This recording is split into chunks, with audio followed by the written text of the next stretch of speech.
Olá, bom dia. Nós estamos em mais um café literário promovido pela Editora Moderna. Hoje aqui, contando com a participação de vocês que estão nos assistindo ao vivo. Estou com duas convidadas. Hoje a conversa vai ser a 3. E o tema da nossa conversa é escolhas conscientes, atitudes pertinentes, um exercício de liberdade e de responsabilidade permanente. E eu estou aqui com a Caia Amoroso. A Caia é jornalista, formada pela Pontifícia Universidade Católica de São Paulo, a PUC, é roteirista e coordenadora de conteúdo audiovisual.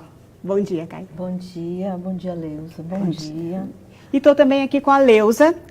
A Leusa é escritora e jornalista, estreou na literatura em 1994 e recebeu o Prêmio Jabuti em 2016, segundo lugar na categoria Paradidáticos, com Convivendo em Grupo, Almanaque de Sobrevivência para a Vida Social da Editora Moderna. A Leusa integra o Núcleo de Teledramaturgia da TV Globo, onde acaba de realizar a pesquisa de conteúdo de Malhação Viva a Diferença. Bom, hoje quero agradecer primeiro a presença de vocês aqui na nossa conversa.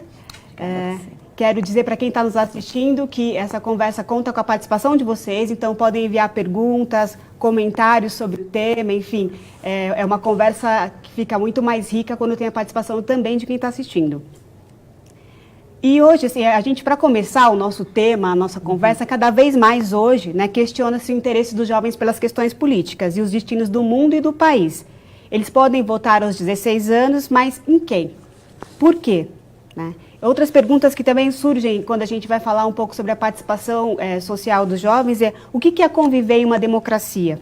Como lidar com a violência e reagir diante das injustiças? É possível fazer política de uma forma consciente e útil? Esses são alguns dos temas que a gente vai conversar no nosso café literário de hoje.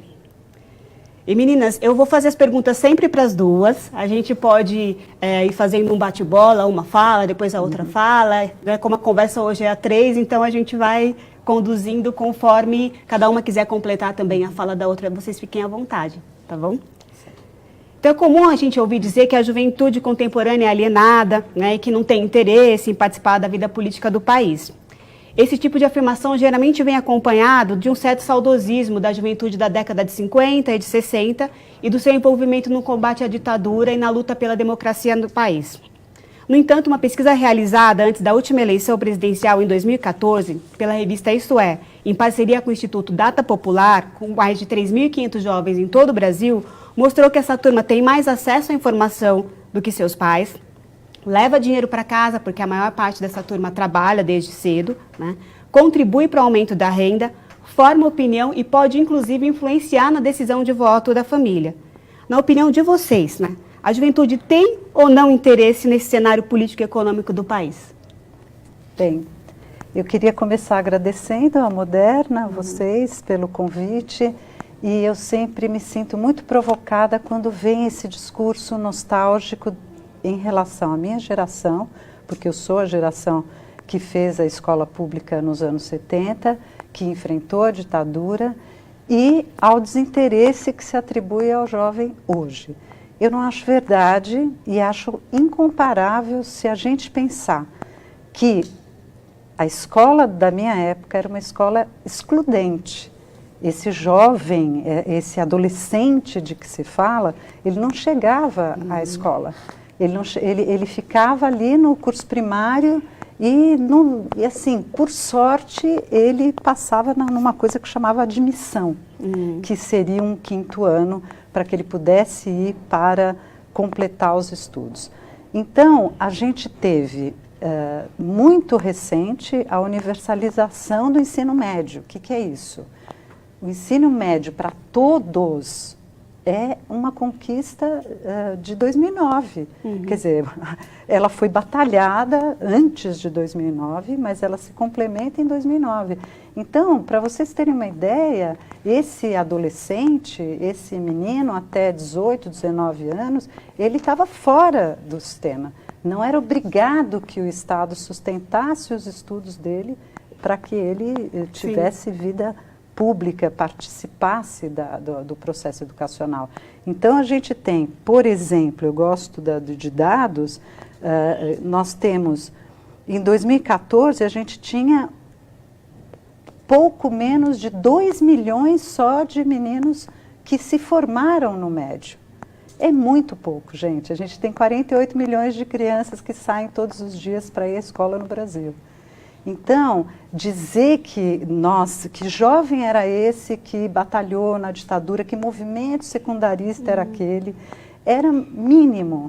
E a gente, ao contrário, a gente teve recentemente, em 2016, uma politização muito grande com o movimento das ocupações dos jovens, jovens da escola pública, que estavam questionando o sistema educacional, no momento em que eles eram o maior número de jovens matriculados no ensino público médio.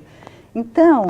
2013 também houve um movimento que foi esquentando esse desejo de participar, né? Que a gente traz isso nos livros da nossa coleção, que é a nossa coleção, só fazendo uma parte, é Informação e Diálogo. A gente tem esses títulos todos, são mais de 10 títulos, e nesse momento de 2013, eu acho que a cidade ganhou os jovens ganharam as cidades, porque eles passaram a conhecer andando pela cidade, né? Tinham pessoas que faziam a Praça da República até a Ponte Espraiada a pé, então isso é uma forma de você ganhar a cidade. E isso eram jovens, eram pessoas do ensino médio, como a Leusa está dizendo.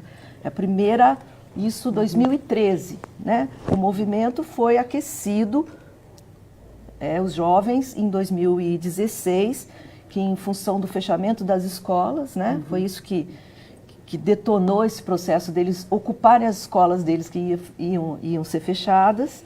E acho que qualquer movimento, ele passa a ser político quando você tem uma reunião de pessoas com o mesmo princípio, né, com o mesmo objetivo, que você pode dizer que o movimento sindical é isso, né, e o movimento dos jovens é isso também, né, é retomar a cidade, né, é retomar o espaço, é se sentir pertencendo, né, ao local que é dele, da realidade dele. Então eu acho que isso está em movimento.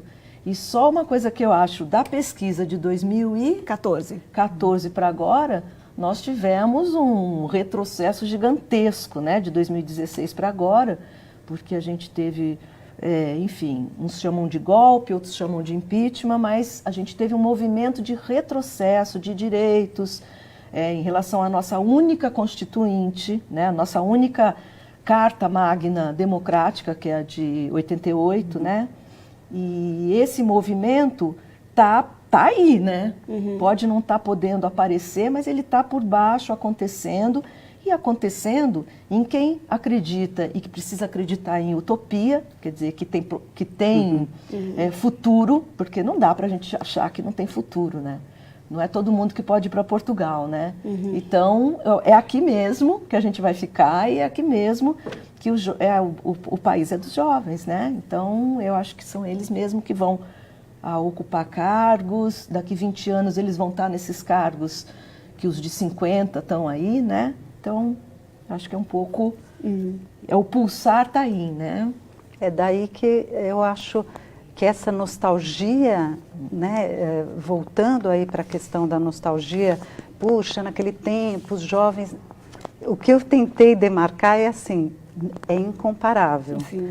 Né? Existe hoje uma escola muito mais democrática, ela está sujeita a críticas ao sistema educacional, os jovens devem fazer essa crítica, mas é incomparável à escola que nós tínhamos, ela era uma escola excludente. Então, essa nostalgia é de alguém que teve oportunidade, como eu, de completar uma escola pública para poucos. Né? Então, acho que assim, isso é um começo nosso aí de conversa para que professores e alunos e perceberem que a sala de aula é um campo maravilhoso para esse exercício democrático, para questionar, para abrir essa roda de conversa para o exercício cotidiano da política. Sim. E pensando nisso que vocês estão colocando, que eu acho que é importante a nossa conversa hoje sobre esse tema. O nosso público geralmente é o professor, quem nos assiste agora e também quem vê esse conteúdo depois, tocar na escola como esse lugar de espaço democrático. Eu só queria reforçar o que você disse, Leusa, dessa diferenciação entre a escola, né, desse tempo que parece que o jovem era superativo, e a escola de hoje, né? Uma escola para poucos, então é um discurso muito comum dizer a escola pública ela era ótima, tinha latinha, a gente saía bem formado. Sim, quantas pessoas saíam bem formadas? Quantas escolas públicas tinham, né? Então a gente tem uma grande conquista que é a democratização do ensino público, né? A universalização, mas ainda a gente agora está começando a caminhar para um trabalho de qualidade, né? De garantir também a qualidade, não só o acesso, mas também a qualidade dessa educação, né? Então, é importante a gente também olhar para essa conquista, claro, né? Como esse lugar. Hoje, vindo para cá de metrô, eu vinha pensando muito sobre isso. O quanto eu encontro jovens indo à universidade, jovens da periferia, chegando até a universidade, que na minha geração não chegou. Né? A minha geração é uma geração que pouquíssimas pessoas chegavam na universidade. Já era maior do que na década de 70, mas hoje o acesso é muito maior. Com todas as suas contradições, com as questões que a gente tem para melhorar, mas sem dúvida a gente precisa deixar claro, né, essas conquistas que foram obtidas. A escola, ela pode contribuir para essa conscientização, né, do jovem, do adolescente, de quem está no ensino médio, mas eu acho que desde o início isso deve ser feito, né, porque cidadania e política é um pouco a mesma coisa, por mais que elas sejam diferentes, nasceram em momentos diferentes, elas são a mesma coisa. Elas ambas vão dar essa condição da pessoa se sentir participando. Então, no bairro, na escola, em casa, né? Por que não em casa você poder enxergar uma coisa? Você pode ter 7 anos, e você pode enxergar uma coisa e ter o direito de colocar as coisas, colocar aquilo que você enxergou, alguém que distrata o outro, você pode. E isso... Eu tenho certeza que uma mãe que ouve um filho dizer, nossa, não trate assim, porque... Por que você trata assim? Eu acho que vai ouvir, porque essa pessoa que está nessa escola agora, que é permitida a muito mais gente, a escola ampliou, mas ela está buscando essa qualidade, né? E a pasta de educação nos governos, ela é a pasta que tem mais dinheiro, é a que tem mais condição de preparar projetos, de criar projetos para essa autonomia, para essa cidadania. Então, a escola, ela tem que aproveitar isso, porque existe, tendo a vontade de construir cidadania e participação, existe condições, né? Acho que é... Sim. Eu acho a palavra cidadania, né, no Convivendo em Grupo, no meu livro, ela é uma chave para você pensar, se tem cidadão, tem cidadania. Né? Então, assim, a questão no Brasil é assim, somos cidadãos, né? A cidade, que é esse ambiente de convivência com os estranhos, né? Eu acho que, assim, no meu livro é muito importante, o professor, ele está num ambiente que ainda é familiar, não é a família, mas ainda é familiar. Então, a sala de aula é um campo que prepara esse menino para essa convivência maior, que é a convivência com os estranhos, né? Que é a convivência das cidades. Daí que eu sempre gosto demais de um autor que chama Richard Sennett. Para mim, ele é tipo gênio, e o livro dele é maravilhoso, e que ele, além de sociólogo, é urbanista, em que, para você entender o cidadão, você tem que dar esse espaço público, esse espaço de conversa que é tenso. E a escola pode preparar. Então, a gente estava conversando antes aqui, que eu sou uma pessoa da gentileza, eu sou uma pessoa da tolerância, mas isso não quer dizer que você abra mão dos seus princípios, que você não participe de uma discussão acalorada. Você pode brigar, você pode gritar quando você está defendendo os seus princípios. Então, a discussão política, ela é acalorada, ela é necessária, e aí você vai contendo essa pessoa, falando, olha, agora você espera, fica quieto, professor, o professor, né? o gestor, o gestor, o mediador, ele vai criar esse... Se esse menino não faz esse exercício, ele não vai ser um cidadão, ele vai se dar mal no emprego, porque é muito chato a gente ver, às vezes, um jovem que ele nunca participou de uma assembleia, ele está imerso no seu narcisismo. Se alguém o contraria, ele fica magoado, né? Eu vejo professores falando, nossa, que difícil, né? Ele não vai se frustrar. Então, o exercício político, ele prepara você para conviver com gente que você não conhece e usar a máscara social necessária para dialogar com essa pessoa. Sim, ela está dizendo que você pode não estar ali assim totalmente favorável a uma questão, mas você tem uma figura, né, social que participa com uma gentileza, com uma tolerância, e isso é que faz o convívio, não é? Você não pode... E o que eu queria lembrar também, Leusa, que você provavelmente também, nós fomos criadas em período de ditadura. E que nós ouvimos não o tempo inteirinho. Eu morava no interior, eu tinha que cantar o hino todo dia. Não sei se vocês cantaram o hino. Também, todo né? dia. Durinha, firminha, cantando o hino. E toda essa posição, esse posicionamento de não pode, não deve, construiu um pouco esse jovem, né? Que a gente já deixou de ser, ou está deixando, ou não vai deixar, não sei.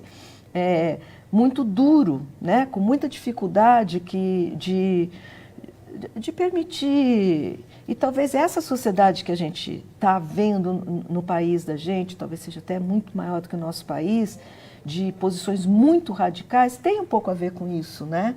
Que é não ter espaço para o outro, é não ter a observação do outro, deixar o outro falar, pensar, errar, né? No segundo livro que eu escrevi, que chama Tolerância versus Violência, eu entrevistei uma monja budista, a Reishin, ela chama monja Reishin. E ela disse, está lá a entrevista, tal, no livro, que muitas vezes essa intolerância é algo que a gente não lida dentro da gente. Que o ideal era a gente olhar para essa intolerância dentro da gente. E eu fiz esse exercício, porque, claro, eu vinha com uma intolerância de formação, assim, né? Então, acho que isso é legal, é difícil, não é autoajuda, mas é difícil você perceber. Muitas vezes aquele jeito muito radical, ele traz alguma coisa sua que você lida mal, né? Acho que é isso, assim. Eu acho que tem uma questão também relacionada à fala de vocês, que é o exercício, a gente está falando enfim, de cidadania, de participação, mas o exercício do diálogo, né? Que para mim é uma questão que acaba sendo prejudicada sempre que a gente tem polaridades, porque muitas vezes numa conversa com alguém que pensa diferente, o exercício de quem está ouvindo é se preparar para quais são os argumentos que eu vou utilizar para fazer com que essa pessoa pense como eu penso. E não o movimento de tentar entender como ela construiu aquele pensamento, independente de concordar ou não, né? Que é um exercício, do meu ponto de vista, muito mais rico para troca. Então, eu posso conversar com alguém que tem uma posição política, uma posição partidária, um pensamento sobre a vida qualquer, completamente diferente do meu, com um olhar curioso de tentar entender como a pessoa chegou a essa construção, a esse pensamento, a essa posição. E não com o olhar de não está certo, estou ouvindo, já esperando uma... Porque no exercício de debate, eu posso enfrentar e tentar convencer o outro da minha ideia. O debate tem uma posição de ver quem ganha, né? Então, o debate nem sempre é o espaço do diálogo, ele é o espaço de expor as ideias, e depois a gente vai acomodando aquilo e claro, talvez dali saia um diálogo, né? É o pensar, né? E eu acho que, para mim, é muito importante no Convivendo em Grupo, eu até trouxe essa colinha, porque ela é importante. Tem um trecho que é assim, retirado de um documento da ONU, do Dia Internacional da Tolerância. Praticar a tolerância não significa tolerar a injustiça social, nem renunciar às próprias convicções, nem fazer concessões a respeito. A prática da tolerância significa que toda pessoa tem a livre escolha de suas convicções e aceita que o outro desfrute da mesma liberdade. Significa aceitar o fato de que os seres humanos que se caracterizam naturalmente pela diversidade de seu aspecto físico, de sua situação, do seu modo de expressar, seus comportamentos e valores, têm o direito de viver em paz e de ser tais como são. Significa também que ninguém deve impor suas opiniões a outrem. Então, eu acho que é muito importante, às vezes, quando você fala, olha, seja tolerante, não quer dizer abrir mão daquilo que você pensa. E, principalmente, de coisas que são injustiças notadamente. Eu lembro quando o Humberto Eco falou lindamente numa discussão que havia, não tem mais direita, não tem mais esquerda, ele falou, olha, eu não me filio a nada que diga que não tem mais verdade e não tem mais mentira. Quer dizer, existem princípios sim, maus tratos são. Como é que você lida com o maltrato? Tem bom maltrato? Não tem bom maltrato. Então, o que você não pode é justamente o que você diz. Você sempre está pronto para impor a sua ideia ao outro, né? Então, você tem que discutir e ganhar a discussão. Isso não. Né? Então, acho que esse diálogo, olho no olho, né, ele faz muita falta. Sim. Então, as pessoas tomam muito essa polaridade hoje no Brasil a partir de uma discussão que está virtualmente posta. Ela não é real. Sim. Ela não é real, porque dentro da tua família você sempre tinha que discutir com o seu pai, que era direitão, e ele era seu pai. E você tinha que sentar à mesa com ele, e você tinha que ampará-lo na velhice, cuidar dele. Sim. Então, o exercício da política, ele não pode ser essa... A gente não pode tomar o que é midiático por realidade. Sim. Aliás, eu acho que a gente está num momento assim enfeitiçado, sabe? Porque as novas mídias, elas nascem com a sua catástrofe, entendeu? Então, tem um filósofo que fala, né? O trem nasceu junto com o desastre do trem, entendeu? O telefone nasceu, eu digo isso no meu livro, o telefone nasceu com o trote.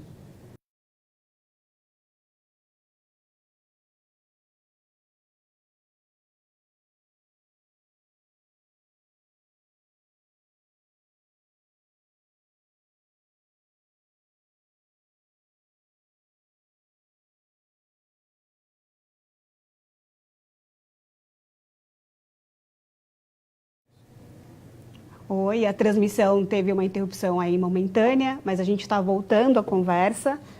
A Caia tinha começado a falar sobre a questão da escola, né? Dentro da que a gente estava conversando, então ela vai partir daí. Então, o que eu estava dizendo era que a escola é um espaço super privilegiado para reflexão, né? Para, não sei se é ensinar, mas é levar ao exercício da reflexão, né? De que forma? Nos projetos, questão de colocar cultura dentro do projeto, colocar a internet dentro dos projetos, para que a pessoa passe a esse exercício de refletir, né? Aquilo que ela vê, ela guarda para ela e ela traz um novo conhecimento, esse ir e vir, né, com aquilo, que dá esse tempo para a pessoa não sair, como a gente está vendo na própria internet, né, que é um ataque, né, as pessoas ficam se atacando. Da forma como a gente está vendo, é muito sério o que vem acontecendo. Eu acho que a internet está se tornando, vou usar até uma coisa assim, que é desmobilizadora das pessoas. Eu, particularmente, quando vejo isso, eu não participo. Então, ela que veio como telefone, ela vem para somar, rede social é o nome dela, né? Seria para... Mas não, ela está fazendo polaridades. E eu volto a falar, a escola pode ocupar esse espaço. O espaço de mostrar que não é assim, você não pode ser ou A ou B. Você é A e B. Você pode buscar na literatura, no teatro, no cinema, no recreio, né? Não sei se chama recreio ainda, no intervalo. Você pode buscar coisas para levar a refletir, ações pequenininhas podem. No primeiro livro que eu fiz, esse Eu Também Quero Participar, eu coloco assim, você está andando de ônibus, você olha debaixo em São Paulo do Minhocão, Vê quantas pessoas estão dormindo embaixo do minhocão. Já parou para ver? Isso me incomoda profundamente desde que eu me conheço por gente dormindo na rua. Né? Depois, esse ano, depois que estourou a Cracolândia aqui, né? Que foi estourada a Cracolândia aqui de São Paulo, se espalhou, né? Você vê as pessoas dormindo e com a crise, obviamente, aumentou demais o número de pessoas que estão vivendo na rua. Você vê as pessoas dormindo na rua, você olha, você percebe isso te leva a algum tipo de reflexão, de alguma dor. Às vezes a reflexão é uma dor, né? Que você introjeta para você ter um pensamento a partir daí. De que forma? Não trabalha porque não quer, gente. Nem sempre é isso, né? Mora na rua porque quer. Não sei se é sempre isso. Então era isso que eu queria colocar, de como a escola pode estar do lado do muro da escola, deve estar acontecendo milhares de coisas, né? Sim. Em volta da igreja, do lado da escola, do lado da sua casa, é isso. Agora, em relação à rede social, eu considero, assim, tanto que nós estamos nela, né? Esse debate está se dando, assim, há uma certa confusão, às vezes, da internet, praticamente o sinônimo de uma só das suas ferramentas, Sim. que é o Facebook, né? E está se tornando mesmo, e a gente tem que pensar por que o Brasil é hoje o segundo maior usuário. Quer dizer, por que ele está tão voltado e parte desse tempo nosso está sendo ocupado na rede.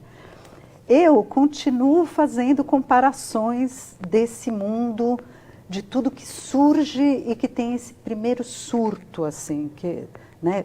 Então, uma das minhas reflexões sobre o surgimento das cidades e quando as pessoas afluíam, né, para Paris e para Londres, de novo, citando o Richard Sennett, ele conta uma passagem muito interessante, que essa convivência que quebrava aquele rigor do passeio, da nobreza e, de repente, aquela burguesia invadindo as cidades, né, aquele bando de gente estranha, que pela roupa você não conseguia dizer de que lugar ele vinha, né? Imagina hoje na rede social que a gente pode ser um robô, pode ser só um avatar, né? Parecido um pouco.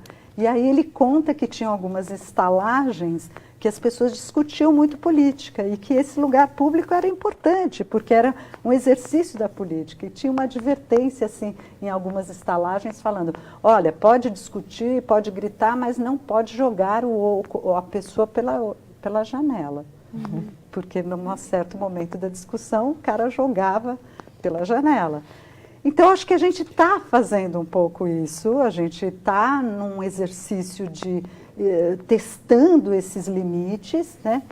Mas com uma grande diferença que é protegido por ser anônimo, pelo virtual. Então, se você me quica, mas eu não me machuco, eu não caio da janela. Você me manda embora daquela conversa, você me ataca, me chama de coisas que eu não sou, denuncia, né? Um grande denuncismo. Eu sou otimista, eu acho que é o momento trote, né? Eu acho que há um esgotamento, as próprias pessoas vão sentindo falta e valorizando esse diálogo olho no olho. E, Leusa, eu só queria aproveitar que, assim, essa mesma internet que a gente está falando aqui, as redes sociais, né, que tem contribuído para essa ampliação do acesso à informação, mas não do conhecimento, que são coisas diferentes, foi o tema da primeira conversa com a Januária, foi muito isso, né? Faz com que grande parte da juventude encontre facilmente informações sobre o mundo, sobre o que está acontecendo no mundo, muito rápido. E que também se mobilizem em torno de causas comuns. Eu até coloquei, trazendo a conversa, por exemplo, isso foi observado com o movimento Chega de Fio-Fio, meu primeiro assédio, né, com as questões de gênero, com as questões das minorias, com o movimento negro. Então, pensando nisso, toda essa mobilização que as redes potencializaram, ampliaram também o debate sobre essas questões que até então elas estavam relegadas a um lugar mais, né, oculto do debate social, eram tabus, né? Então, por exemplo, a questão do meu primeiro assédio, a questão mesmo das minorias, da questão dos negros, da representatividade afro, do cabelo, enfim.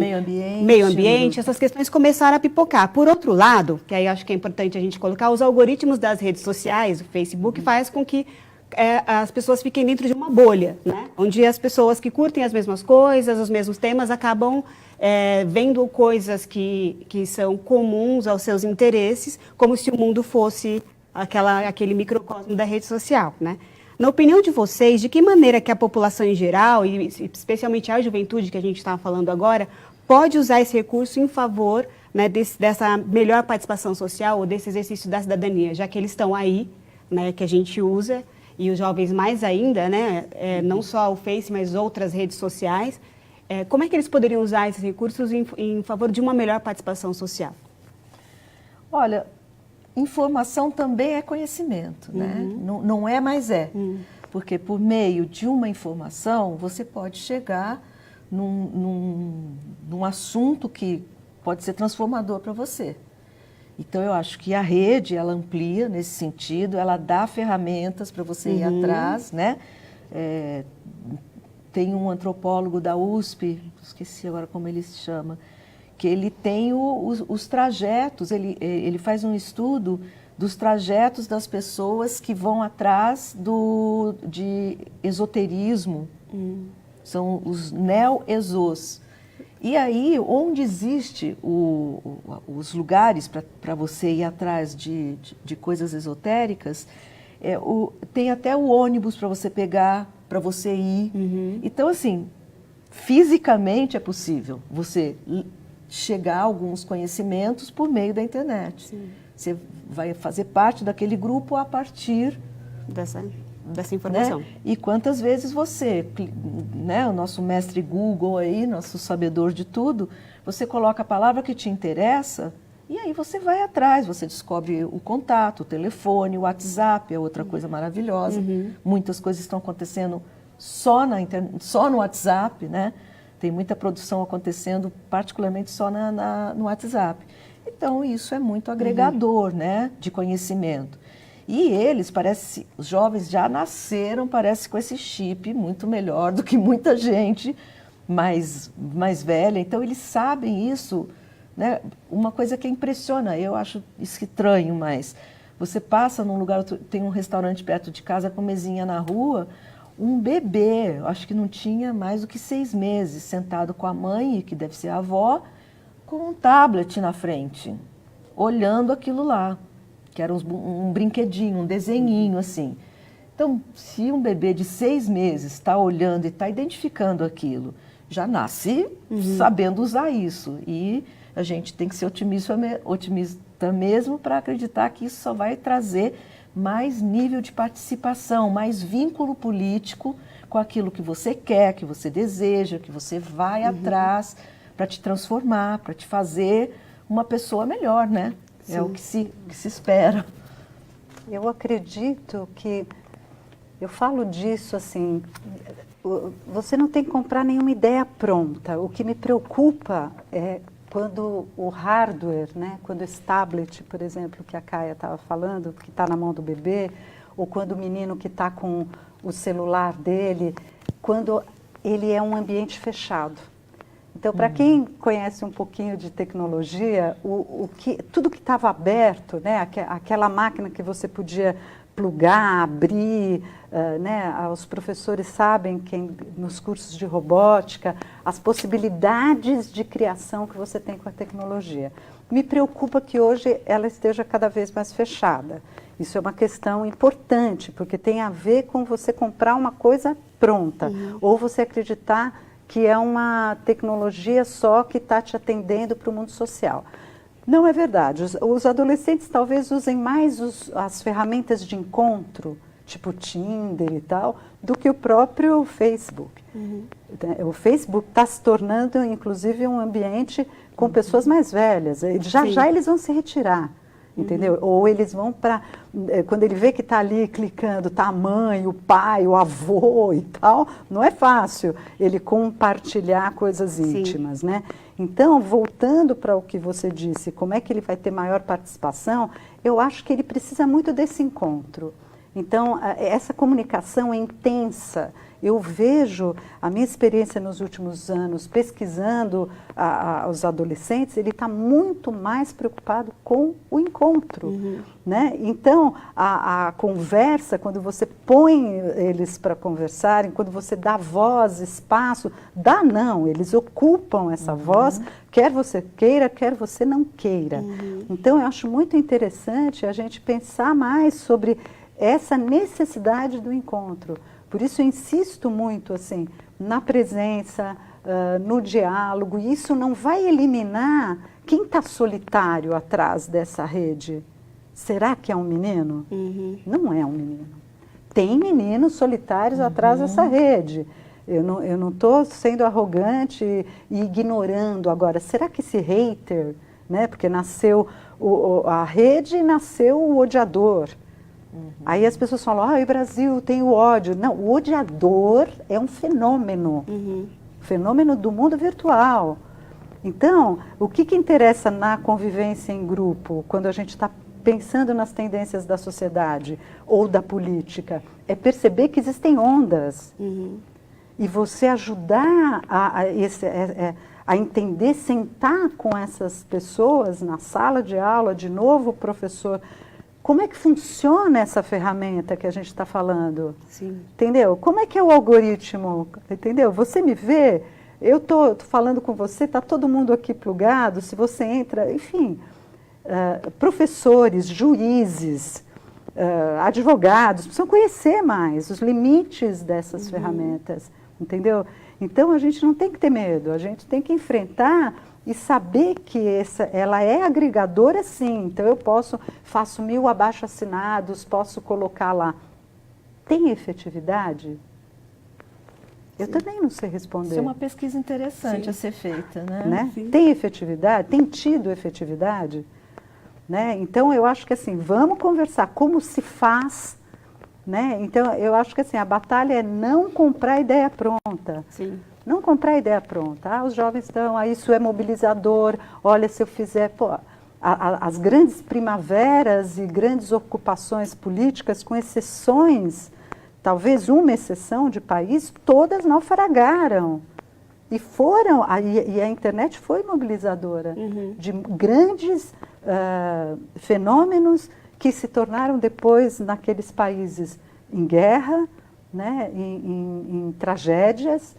Então, o menino tem que saber, o menino tem que saber. Reuniu muita gente, né, em praça, fisicamente, né? Pois é, mas primaveras. Pois é, mas nem sempre acabou bem, ou quase não acabou bem para quase nenhuma dessas primaveras, né? Então, em que medida você está atendendo um chamamento, mas é um chamamento que você comprou uma ideia pronta. Sim. Você não mergulhou, você não teve a capacidade de ter o ato político de tolerância, de conversa, de marcar assembleia, de insistir, né, que eu acho que faz parte da participação política. E pensando nessa questão do exercício da cidadania, que a gente falou um pouco, né, até agora sobre escolha política, né?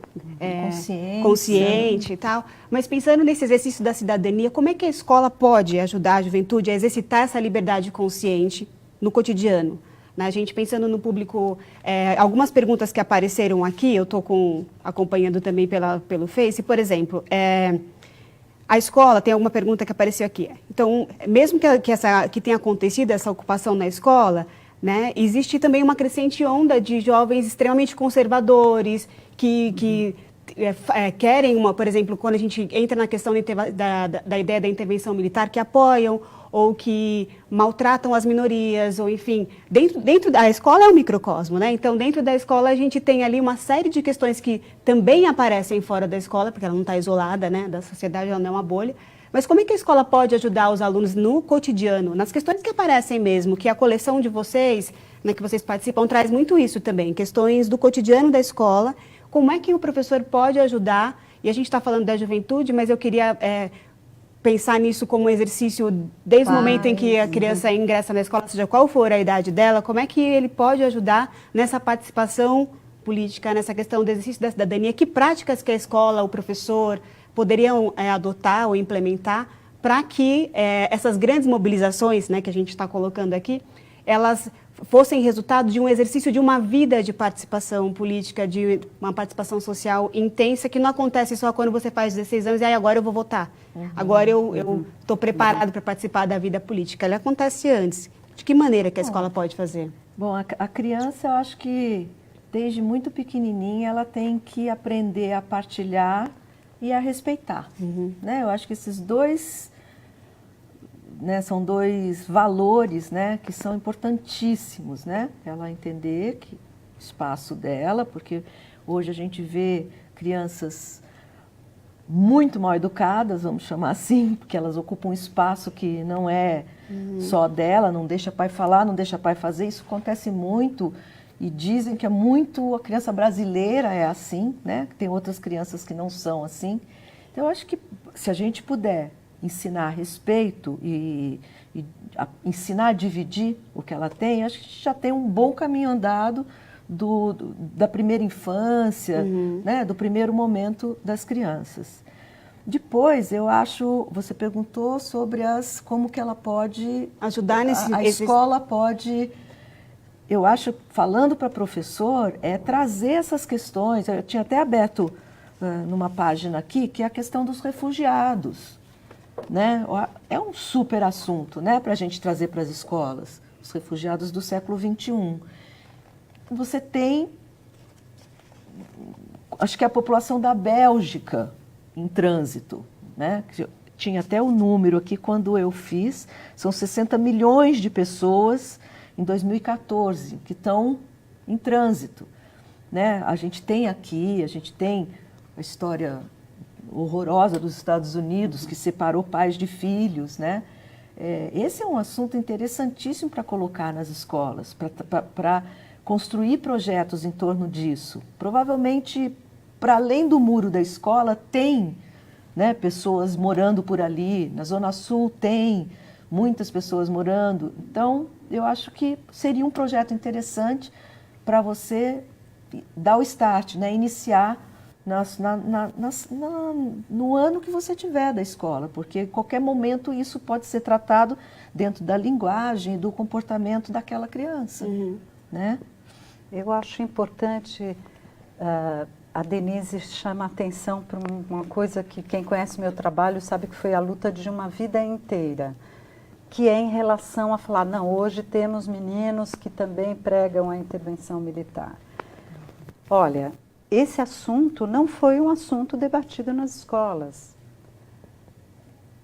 Mesmo na universidade, hoje, quando eu repasso, nós não refletimos sobre os governos civis brasileiros, como eles foram depostos, né? Nós não falamos suficientemente do golpe.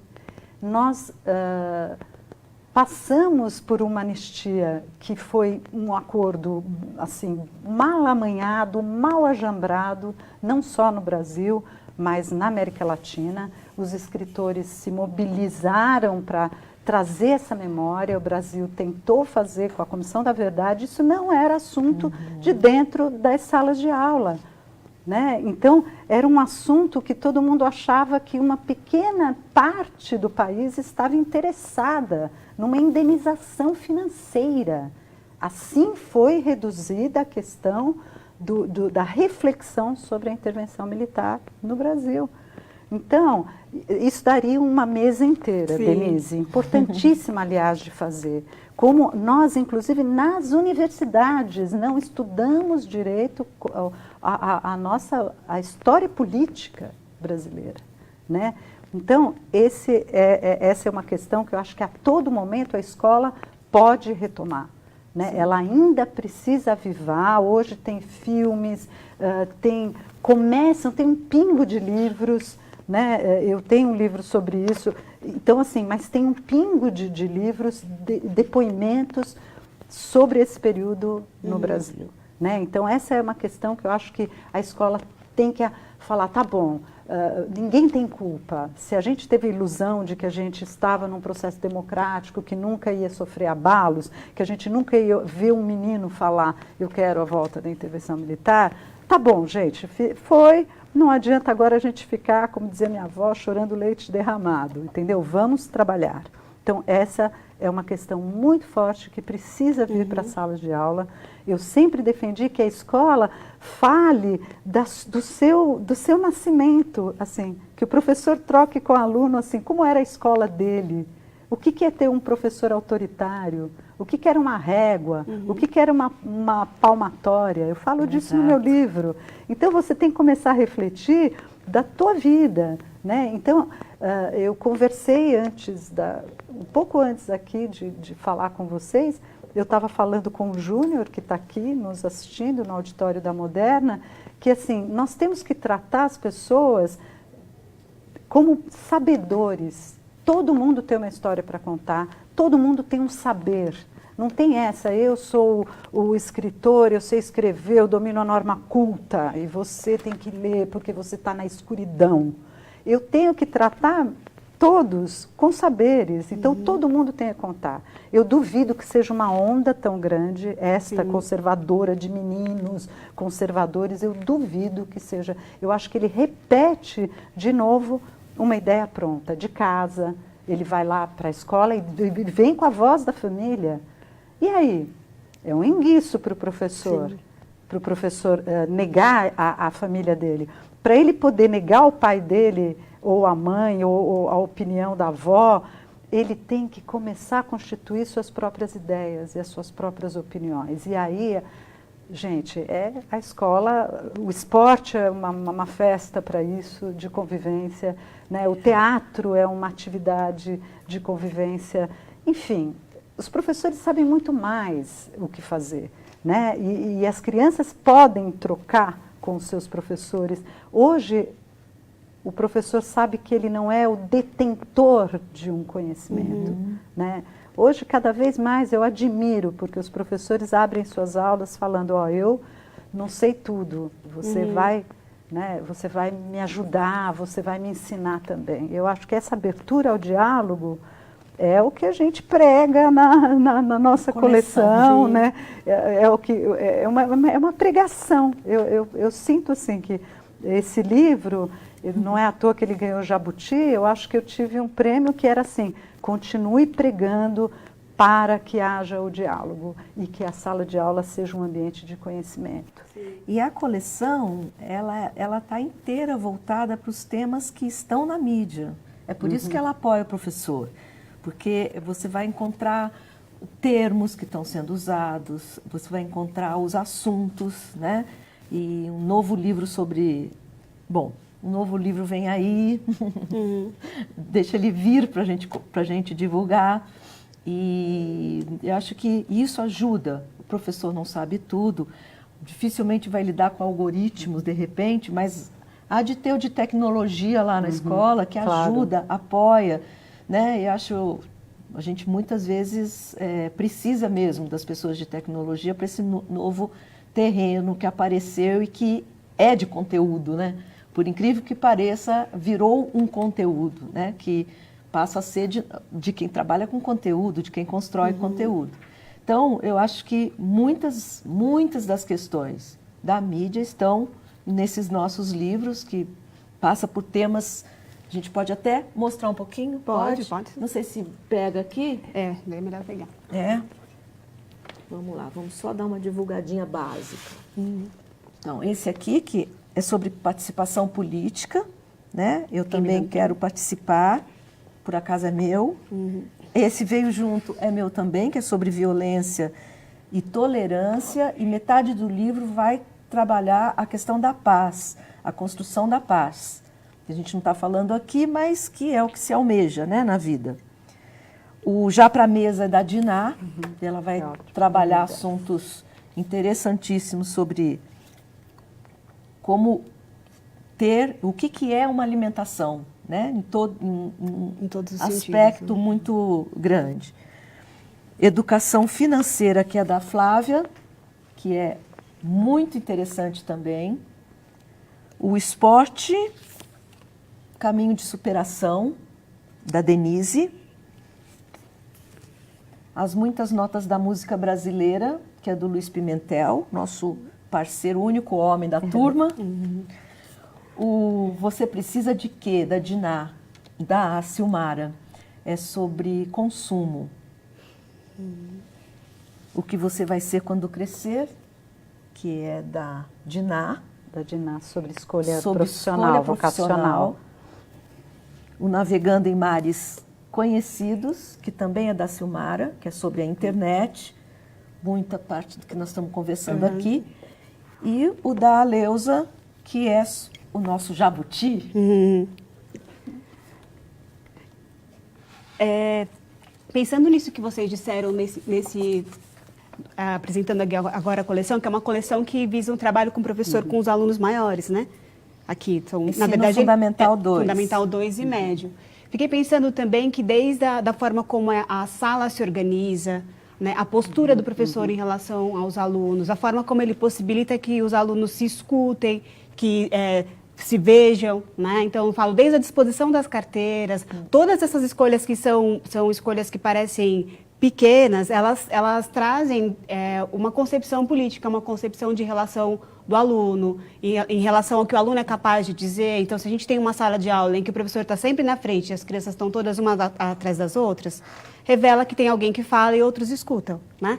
Se você tem uma sala de aula em que, eu não estou dizendo que só mudar a carteira muda a postura, não é isso, mas que o ambiente também é formativo, né, das relações. Ele constrói também relações, o mobiliário da escola, a forma como os projetos são conduzidos, a participação que as crianças têm também nessas decisões, né, as crianças e os jovens, sobre as escolhas que eles vão fazer ao estudar. Tem alguém ali que media isso, mas também é preciso desenvolver essa autonomia para que essas pessoas possam sentir que esse processo de aprendizagem não é só alguém que ensina e elas aprendem, elas também participam dessas escolhas, né? E eu acho importante, aí, já que você falou da arquitetura, dos portões abertos da escola.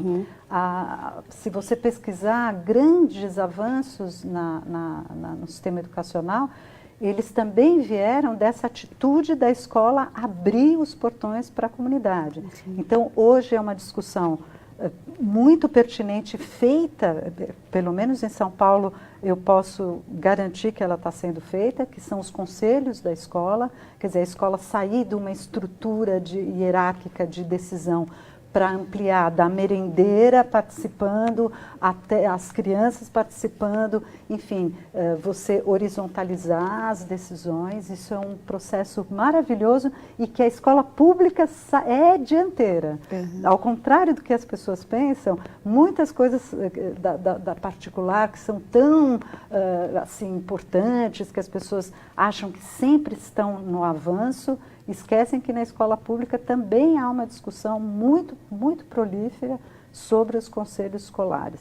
E esse portão aberto, né, que traz o movimento musical, né, no meu livro mesmo eu dou exemplo de um movimento que era o rap, né, o rap nas escolas, né, você pode entrevistar o Mano Brown é desse momento em que ele participa, tem uma equipe de basquete, né, que é a turma do esporte, que o esporte é agregador. Aí eles começam a fazer rap, aí a escola abre para esses grupos de rap, né? E aí vira uma política pública, repensando, né? Fazia esse trocadilho com o rap. Isso hoje é tese de mestrado, sobre maneiras em que a escola consegue abrir para a participação com a comunidade. Cada escola é uma, né? Isso eu aprendi com Paulo Freire, assim, a sua escola é a sua escola.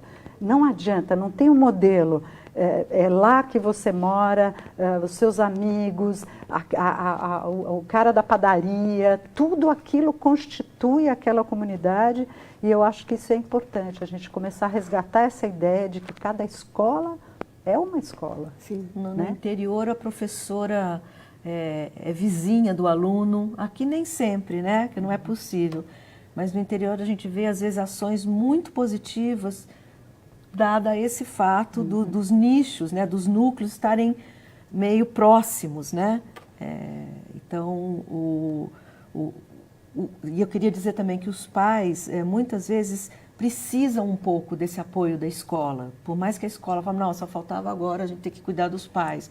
Não, é porque né, a gente está com as famílias muito esgarçadas, né? Então, os pais, quando são convidados para assistir alguma coisa na escola, aprendem com isso, né? Quando vê que tem um professor dentro da escola que gosta, que acolhe, também se sente acolhido, acolhe a escola como espaço do filho. Então, o entorno é super importante, né? Estar dentro da escola. Essas ações que se leva, pais, avós, né? Tem muita criança sendo criada por avós, para dentro da escola, para alguma ação que seja de conhecimento, de informação.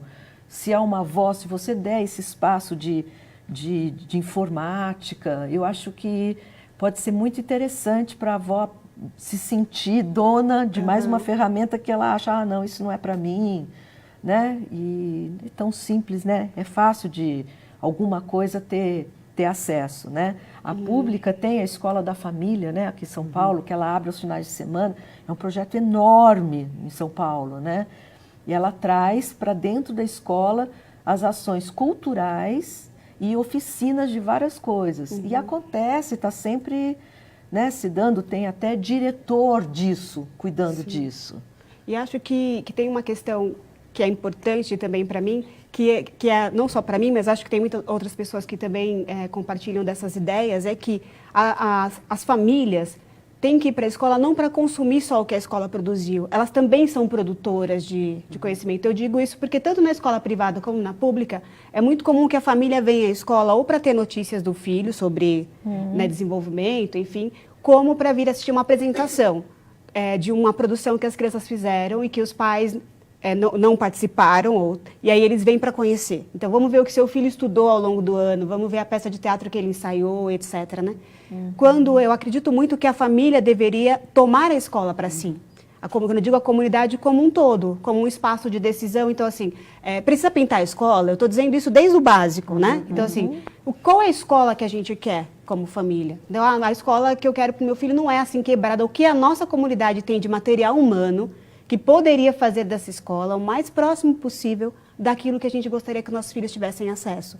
Né? E estou falando isso para a escola pública, mas também para a privada, porque muitas vezes os pais deixam as crianças na escola e eles vêm à escola cobrar um resultado como se isso fosse independente da participação deles.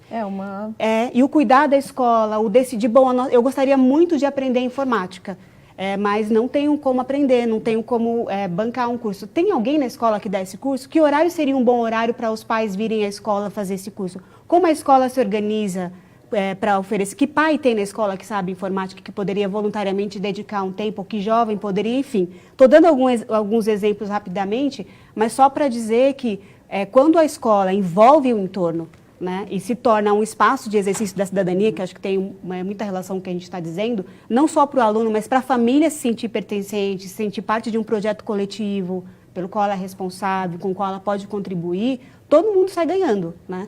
E agora tem um fenômeno péssimo, né, para os professores e para as escolas, eles reclamam muito. Eu já entrevistei vários que são os grupos de WhatsApp de pais. Gente, realmente não é fácil.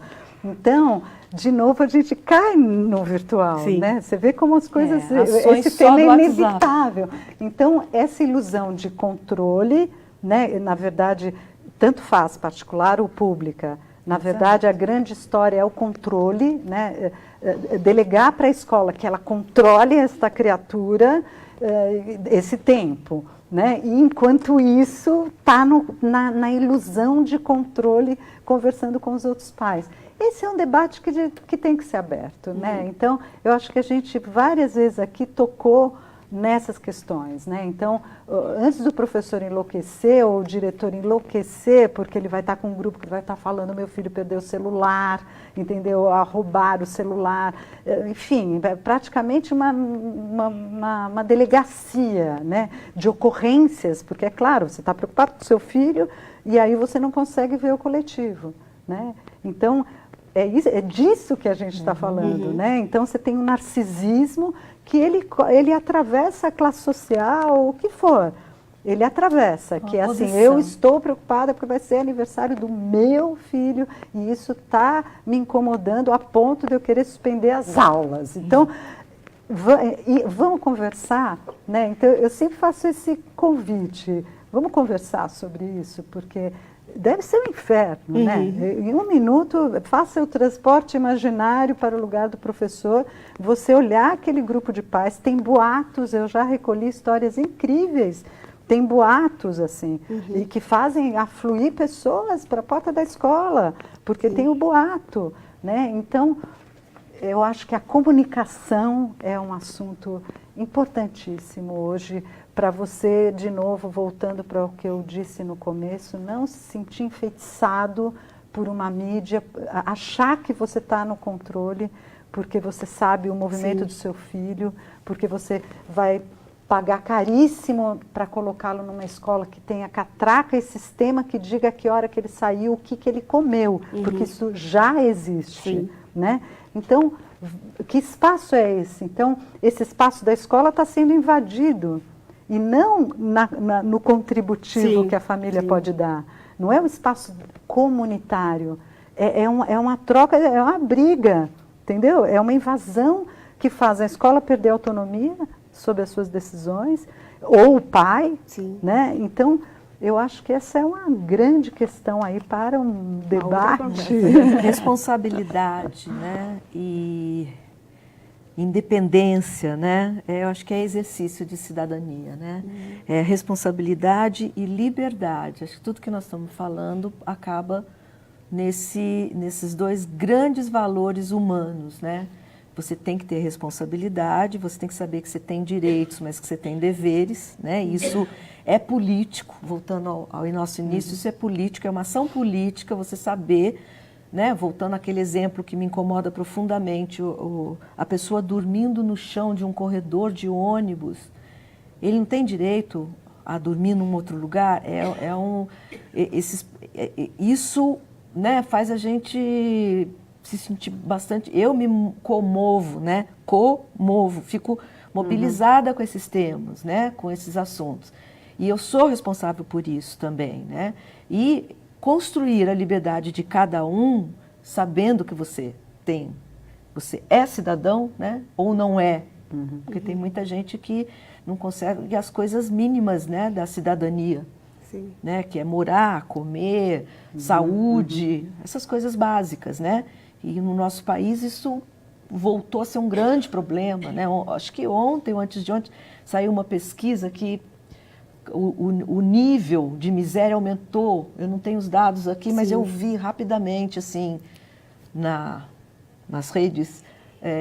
Então, eu acho que são assuntos que estão dentro do nosso ser, fora do nosso ser.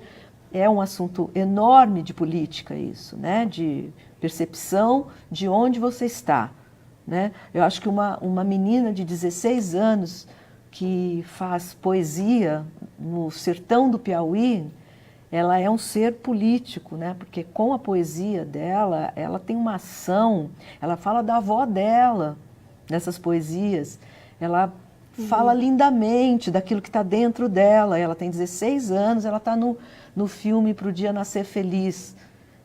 Uma das garotas que é entrevistada que não estão dentro da nossa bolha de alta classe, né? O outro existe, né? Alô, alô, o outro existe. É um pouco a bandeira, né?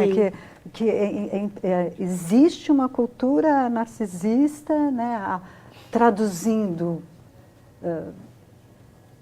o umbigo, né? Você olhar só a partir do seu umbigo, não é nem do seu ponto de vista, é do seu umbigo.